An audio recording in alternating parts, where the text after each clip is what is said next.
हम लोगों के बीच में माइक चल रहा है ना। हम लोगों के बीच में भारतीय जनता पार्टी के हमारे वरिष्ठ नेता और अभी मुंबई नॉर्थ से हमारे शानदार तरीके से जीते आदरणीय पीयूष गोयल जी हम लोगों के मध्य हैं। संजय मयूख जी हमारे साथ हैं।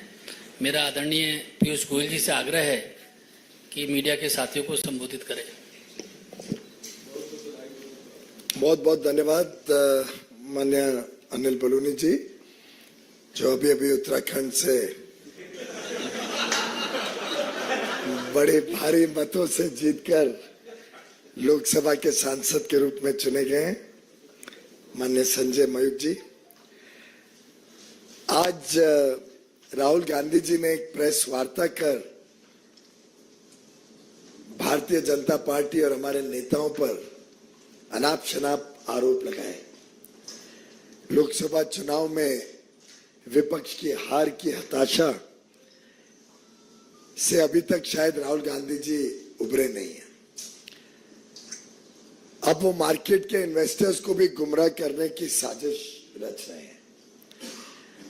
आज भारत दुनिया की 5वीं सबसे बड़ी अर्थव्यवस्था बन गई। कहा फ्रेजाइल 5 और आज top 5 fastest growing economy in the world. पूरी दुनिया इस बात को आज स्वीकार करती है।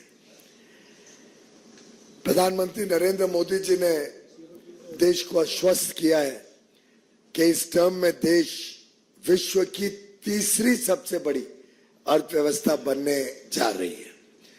और ये साधारण उपलब्धि नहीं है, पूरा विश्व इसको गहराई से देख रहा है, बड़ी गंभीरता से देख रहा है, समझ रहा है कि ये आगे आने वाले दिनों में प्रधानमंत्री मोदी जी के नेतृत्व में होने जा रहा है।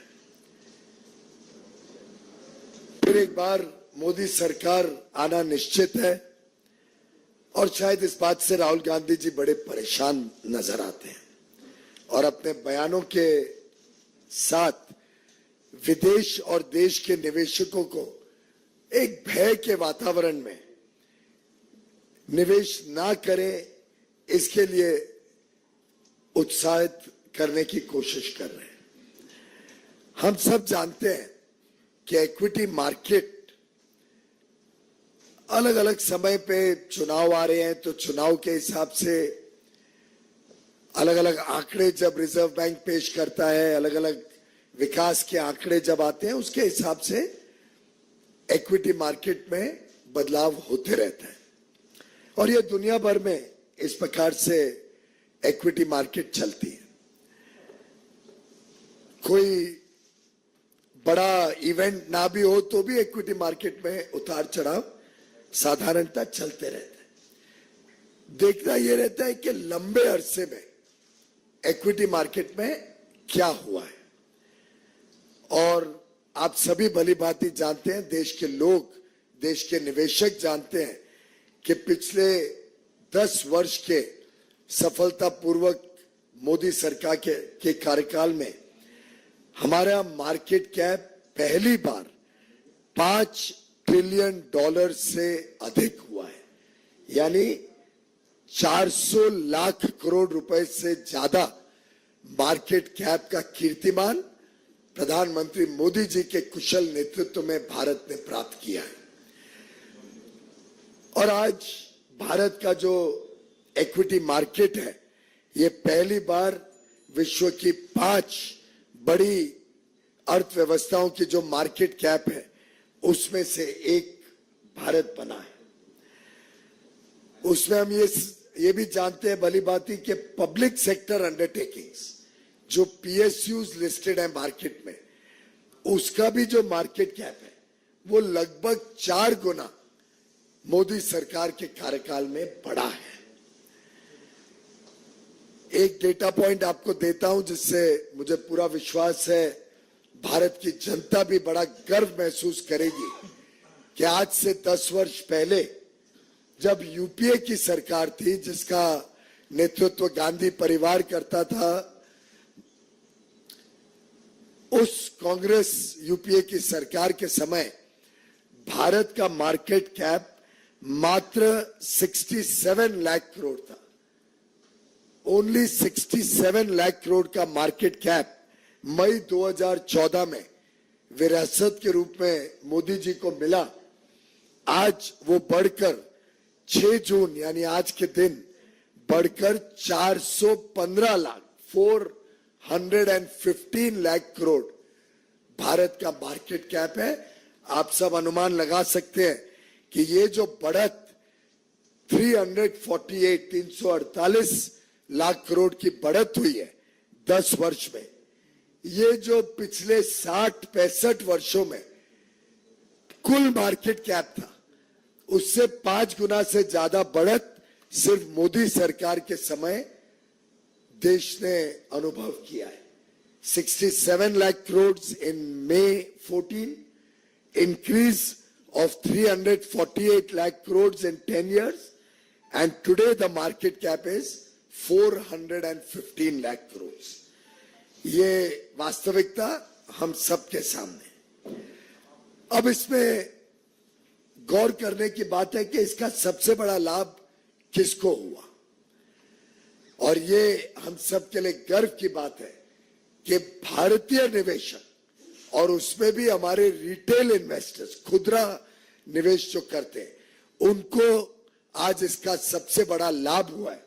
आज वो सिर्फ बाईस्टैंडर के रूप में मार्केट बढ़ रही है दूर से नहीं देखते, आज वो मार्केट में पार्टिसिपेट करते हैं, आज वो निवेश करके उसका लाभ सीधा लेते हैं। और उसके आंकड़े भी मैं आपके समक्ष रखता हूं।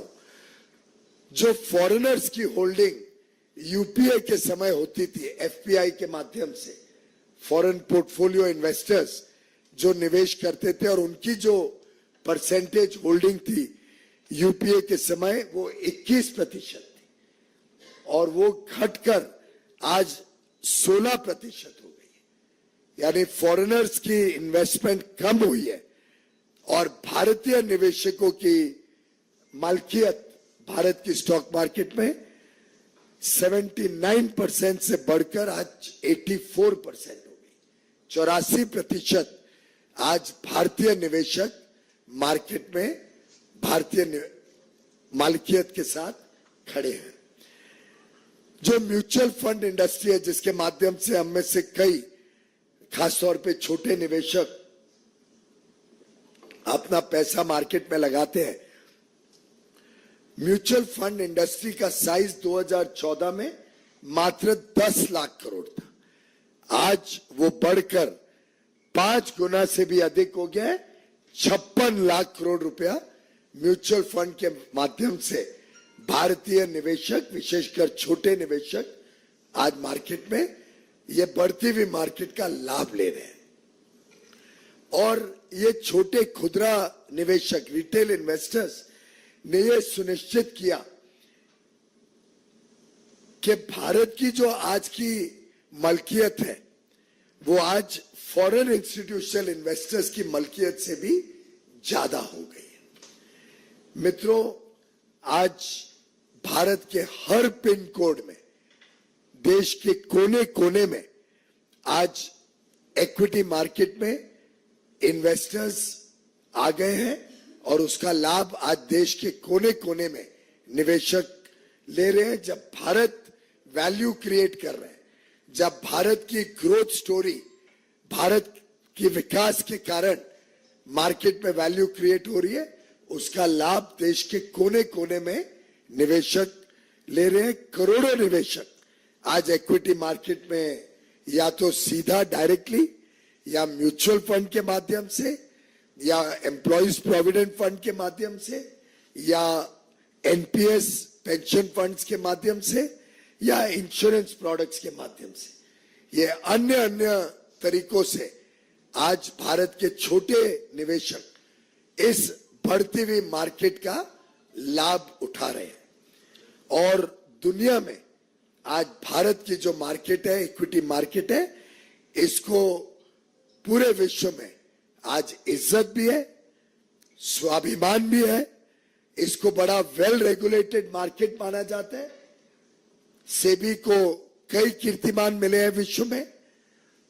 उनकी रेगुलेटरी प्रैक्टिसेस के लिए, और उसी के कारण आज हमारी मार्केट चाइना की जो वैल्यूएशन मापदंड रहते हैं उससे भी अधिक भारत की मार्केट को मापदंड दिए जाते हैं। उन मापदंड पे भारत की मार्केट को वैल्यू दी जाती है, क्योंकि लोगों को विश्वास है भारत पर, भारत की सरकार पर, भारत के नेतृत्व प्रधानमंत्री नरेंद्र मोदी जी पर। और ये तभी हो पाया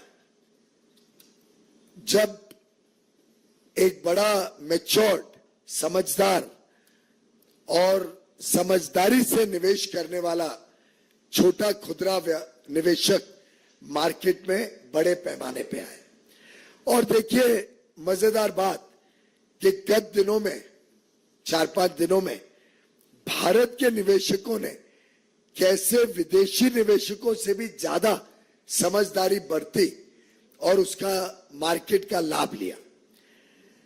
आप अगर देखें तो अप्रैल और मई में जब मार्केट बढ़ रही थी तब फॉरेनर्स ने मार्केट में बेचा और भारतीय निवेशकों ने उसका लाभ लेके उसको खरीदकर ये जो बढ़त हुई है गत 2 महीनों में, उसका लाभ भारतीय निवेशकों को मिला। भारत के निवेशक, चाहे वो खुदरा निवेशक हो या डोमेस्टिक इंस्टीट्यूशनल इन्वेस्टर्स हो, जिसका फायदा भी सीधा भारतीय निवेशकों को मिलता है। अगर हम गत 3 दिनों की बात देखें तो जिस दिन एग्जिट पोल अनाउंस हुआ उस दिन भी फॉरेनर्स ने बेचा। जब एग्जिट पोल अनाउंस हुआ उस दिन भी, जिस दिन एग्जिट पोल अनाउंस हुआ, फॉरेनर्स जो पहले बेच रहे थे उन्होंने खरीदा 6,850 करोड़ रुपए का शेयर्स फॉरेनर्स ने बेची एग्जिट पोल के दिन, जब मार्केट हाई थी। तो भारत के निवेशकों ने उसमें एक प्रकार से, माफ करिए मैं जरा ठीक कर लूं, जिस दिन एग्जिट पोल आया फॉरेनर्स ने खरीदा महंगे दामों पर और भारत के निवेशकों ने महंगे दामों पर बेच के लाभ लिया। 6,850 करोड़ रिटेल में फॉरेनर्स ने खरीदा महंगे दामों पर और भारत के निवेशकों ने उसका लाभ लिया। अगले दिन जब रिजल्ट आए 4 तारीख को, उसके 2 दिन बाद 4 तारीख को जब मार्केट गिरी, उस दिन फॉरेन इन्वेस्टर्स ने बेचा, कम दाम पर बेचा और भारत के निवेशकों ने उसको खरीदा इस विश्वास के साथ कि मोदी सरकार आ रही है, हम इसका लाभ लेंगे। तो फॉरेनर्स ने महंगा दाम खरीदा और सस्ता दाम बेचा, भारतीय निवेशकों ने महंगा दाम बेचा और सस्ता दाम खरीदा। तो एक प्रकार से भारतीय निवेशकों ने इस अंतराल में भी कमाई करी, किसी का नुकसान नहीं हुआ। और ये जो बात 30 लाख करोड़ की करते हैं राहुल गांधी जी, मुझे ध्यान आ गया कि क्यों देश की जनता का राहुल गांधी जी पर जरा भी विश्वास थे, क्योंकि वो ये भी नहीं समझते कि ये तो वैल्यूएशन है। वैल्यूएशन से मतलब नहीं है, जो खरीद और बेच होती है उसी का मतलब होता है। और उसमें फॉरेनर्स ने नुकसान पाया, भारत के निवेशकों ने लाभ लिया है। तो रिटेल इन्वेस्टर्स भारत के इस दौरान भी लाभ लिया और फिर आज के दिन मार्केट फिर एक बार जो 3-4 दिन पहले थी उस मार्केट में फिर एक बार पहुंच गई, जब स्पष्ट हो गया कि मोदी सरकार आ रही है, मोदी जी प्रधानमंत्री बनने जा रहे हैं। तो मित्रों, 10 साल के मोदी सरकार के सफल काम की वजह से मार्केट में जो हमारे भारतीय निवेशकों ने लाभ लिया, ये बड़ा स्पष्ट है। इस दौरान भी जो मार्केट में उतार चढ़ाव हुआ, इसका भी लाभ भारतीय निवेशकों ने लिया। और मैं समझता हूं यही विश्वास दुनिया का भी भारत के ऊपर है, मोदी जी के ऊपर है। फिर एक बार मोदी सरकार आएगी और पूरे विश्व को यह विश्वास है कि भारत की अर्थव्यवस्था तेजी से आगे बढ़ेगी। अब देखने को मिल रहा है कि अब फिर एक बार भारत की स्टॉक मार्केट भी ठीक है। इस अंतराल में भी भारतीय निवेशकों ने लाभ लिया है। और मैं समझता हूं आज बड़ा प्रश्न जो लोगों के सामने है तो ये खड़ा हो रहा है कि जो वादे राहुल गांधी जी ने किए थे उसका क्या होगा। आज हम देख रहे हैं कि कई जगहों पर हमारी बहनें, हमारी महिलाएं कांग्रेस के कार्यालय के बाहर खड़ी हैं। कर्नाटक, तेलंगाना, हिमाचल की सरकारों से पूछ रही हैं कि वो जो 1 लाख रुपए प्रति महिला को देने का वादा राहुल गांधी जी ने किया था अब वो उसको पूरा करे।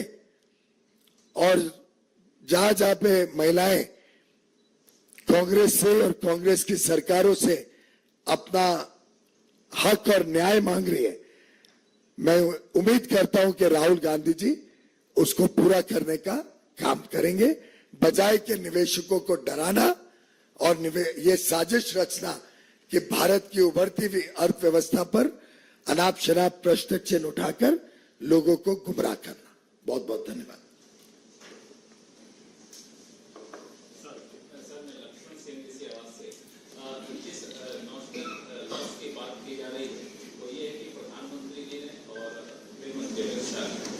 चुनाव प्रचार के दौरान कहा था कि 4 तारीख को मार्केट रिकॉर्ड करके जाएगा शायद। तो ऐसे में जो बीटीएसटी ट्रेडर हैं, इंट्राडे ट्रेडर हैं, उनको नुकसान की बात की जा रही है। एक सवाल ये है। दूसरा सवाल ये है कि क्या हम ऐसी व्यवस्था नहीं कर सकते सीबीआई इलेक्शन कमीशन से मिलकर कि फ्राइडे से लेकर संडे के बीच में एग्जिट पोल का आना और फाइनल रिजल्ट का आना आ जाता है कि मार्केट मैनिपुलेशन ना हो सके। पहली बात, जहां तक पहला सवाल है, इसके आंकड़े दर्शाते हैं कि जो भी नोशनल लॉस की बात हो रही है वो तो वैल्यूएशन में है। और जहां तक ट्रेडिंग का सवाल है, ट्रेडिंग में भारतीय निवेशक तो ज्यादा स्मार्ट निकले और उन्होंने वो लॉस नहीं किया। लॉन्ग टर्म इन्वेस्टर्स रहते हैं और लॉन्ग टर्म इन्वेस्टर्स बड़ी समझदारी से अपना काम करते हैं। हर एक पार्टी दावा करती है कि हम जीतने वाली हैं, हमने भी दावा किया और हम उसमें खरे उतरे और हमारी सरकार आने जा रही है। तो माननीय प्रधानमंत्री या गृह मंत्री जी ने जो दावा किया था वो ये दावा किया था कि हमारी सरकार आने जा रही है और आई है और उसके हिसाब से हम खरे उतरे। राहुल गांधी जी भी दावा करते थे, उन्होंने भी उस दिन कहा कि उनकी 295 सीटें आने वाली हैं। तो दावा दोनों पक्षों से हुआ था। और मैं समझता हूं कि राहुल गांधी जी ने चिंता करनी चाहिए कि जब आंकड़े आ रहे थे और उनको ज्यादा सीटें थोड़ी मिली अनुमान से, तो अगर मार्केट गिरी तो ये दर्शाती है कि दुनिया और देश के निवेशकों का कितना डर था कि राहुल गांधी जी की वोटें बढ़ रही है या सीटें बढ़ रही हैं। उसका भय दर्शाता है कि उनकी सरकार आने से लोगों में कितना विश्वास है कि तकलीफ आएगी। तो उसका तो राहुल गांधी जी ने चिंता करनी चाहिए कि उनकी सीटें थोड़ी बढ़ने से दुनिया में और देश में कितनी खलबली मच गई। अब जब लोगों को विश्वास हो गया कि मोदी सरकार आ रही है, फिर मार्केट स्टेबलाइज हो गई और पुराने आंकड़े वापस आ गए।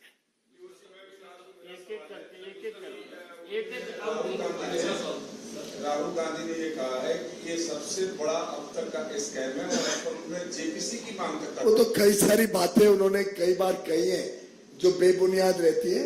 और मैंने अभी आंकड़ों के साथ आपको बताया कि ना तो कोई उस प्रकार का लॉस है और स्टॉक मार्केट इंट्रिंसिकली उसका स्वरूप ही ऐसा है कि उसमें उतार चढ़ाव स्वाभाविक रूप से होता है और इस उतार चढ़ाव का लाभ भी खुदरा व्यापारी में खुदरा निवेश में भारतीय निवेशकों को ही हुआ है। तो बेबुनियाद है, उसमें तो कोई मतलब नहीं। You see, just now, as you do this press conference, Jairam Ramesh has tweeted, and what he said this is bakwas that has been precisely debunked by the people of India. He has not answered the three basic questions Rahul Gandhi has asked on behalf of crores of Indian retail investors. I have answered all the questions. Jairam Ramesh ji ने सुनी नहीं होगी या तो बात। आप में से कोई बताइए कोई विषय है जिसमें मैंने अभी तक आपको जवाब नहीं दिया हो। श्री राहुल गांधी ने पीएम का और एचएम का नाम लेके ये कहा था कि इन लोगों ने कहा था कि आप इन्वेस्टर्स जो हैं आपको शेयर्स दे दीजिए। उन्होंने ये दावा लिया था कि भारतीय जनता पार्टी की सरकार, एनडीए की सरकार फिर एक बार आ रही है और हमारा आत्मविश्वास है कि हमारी सरकार ने जो 10 वर्षों में अभी अभी मैंने आंकड़ों के साथ बताया कि 67 लाख करोड़ से बढ़कर आज मार्केट कैप 415 लाख करोड़ हो गई है। तो निवेशकों ने लाभ लिया ही है हमारे काम का। तो स्वाभाविक है कि अगर हमारी सरकार तीसरी टर्म में आएगी, भारत आज विश्व की सबसे तेज गति से बढ़ने वाली बड़ी अर्थव्यवस्था है, आगे भी रहेगी। हमने ये दावा दिया है और बड़े कॉन्फिडेंस से हम कह रहे हैं कि हम विश्व की तीसरी सबसे बड़ी अर्थव्यवस्था बनेंगे। तो स्वाभाविक है कि निवेशक उसका लाभ लेंगे।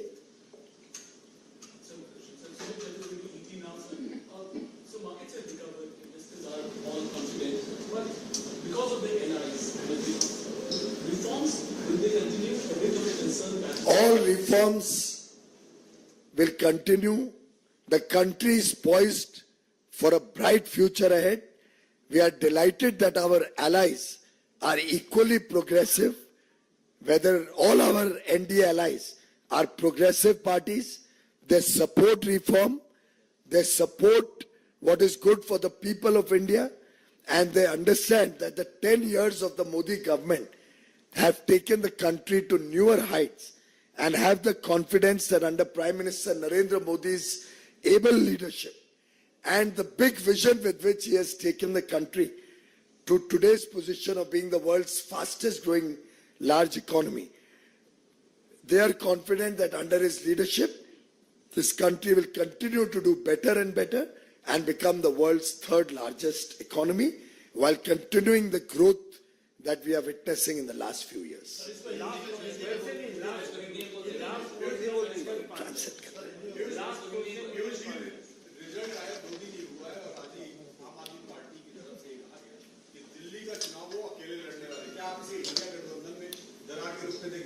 आज का विषय वो नहीं है, लेकिन हमने बहुत पहले से रखा है, अपना स्पष्ट मत रखा है कि इंडिया अलायंस एक मात्र सीट एडजस्टमेंट बन के रह गया। आप देखते हैं कि दिल्ली में एक दूसरे के खिलाफ लड़ते हैं, पर एक दूसरे के साथ लड़ते हैं, पंजाब में एक दूसरे के खिलाफ लड़ते हैं, आम आदमी कांग्रेस। वैसे ही कांग्रेस और लेफ्ट पार्टीज केरल में एक दूसरे के खिलाफ लड़ते हैं और फिर एक मित्रता और दोस्ती का